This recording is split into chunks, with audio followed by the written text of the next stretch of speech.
अगर आपके पास सब कुछ है, सत्ता, धन और ज्ञान, तो क्या आप सच में अजेय हैं? या फिर यहीं से शुरू होता है आपका पतन? ये कहानी है उस महान गुरु की जिसने एक सम्राट को याद दिलाया कि सच्चा राजा वो नहीं होता जो सिर्फ युद्ध जीता है, बल्कि वो जो अपने भीतर के अहंकार से भी जीत सके। प्राचीन भारत का गौरव सम्राट चंद्रगुप्त मौर्य, जिसका साम्राज्य सीमाओं से परे था, जिसकी तलवार के आगे दुश्मन झुकते थे और जिसके सिंहासन से पहले हर दरबार नतमस्तक हो जाता था। एक दिन चंद्रगुप्त अपने महल में बैठे थे, गर्व से भरे हुए। पास में खड़े थे उनके गुरु आचार्य चाणक्य। राजा मुस्कुराए और बोले, आचार्य, अब तो मेरे पास सब कुछ है, सेना, शक्ति, धन और यश।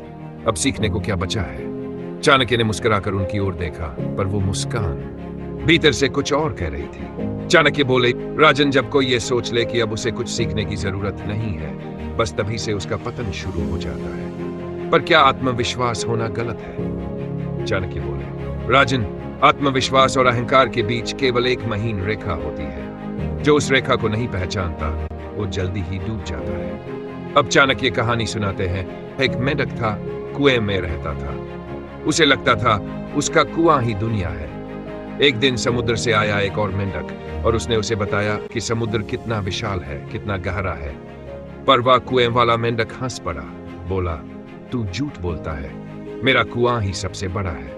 राजन, जब हम सीमित सोच में बंद हो जाते हैं तो हम कभी नहीं जान पाते कि असली दुनिया कितनी बड़ी है। तो क्या एक राजा को भी झुकना चाहिए? चंद्रगुप्त ने पूछा। चाणक्य बोले, राजन, जब कोई पेड़ फल से लद जाता है तो वह झुक जाता है। ठीक वैसे ही जब इंसान सफल हो जाए तो उसे और अधिक विनम्र होना चाहिए, क्योंकि जो झुकता है वही कभी नहीं टूटता। सत्ता पाना आसान है, पर उसे संभालना कठिन। सिंहासन कोई पत्थर नहीं होता, वो हर दिन हिल सकता है अगर उस पर बैठा राजा सीखना बंद कर दे। चंद्रगुप्त ने सिर झुका लिया और गुरु के चरणों में बैठ गए। वो योद्धा जो कभी किसी युद्ध में नहीं झुका था, आज ज्ञान के आगे नतमस्तक था।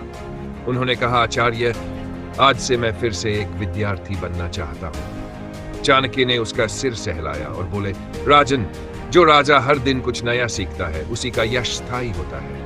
जो झुकता है वही ऊंचा उठता है। लेकिन सच्चाई यह है, झुकता वही है जिसमें खड़ा होने की ताकत हो। वो योद्धा जो युद्ध भूमि में एक क्षण को घुटनों पर बैठता है, वो थका नहीं होता, वो धरती से जुड़ रहा होता है। वो प्रार्थना कर रहा होता है, नई शक्ति के लिए, नई दिशा के लिए। झुकना हार नहीं, एक विराम होता है उस अगली बड़ी जीत से पहले, क्योंकि जो झुकता है वो फिर उठता है और इतिहास बनाता है। अगर ये कहानी आपके दिल को छू गई हो तो इसे लाइक करें, कमेंट करें और उन दोस्तों तक जरूर पहुंचाएं जिन्हें कभी कभी घमंड ने घेर लिया हो, क्योंकि असली ताकत हमेशा विनम्रता में होती है। और हाँ, ऐसी ही और प्रेरक कहानियों के लिए चैनल को सब्सक्राइब करना मत भूलिएगा।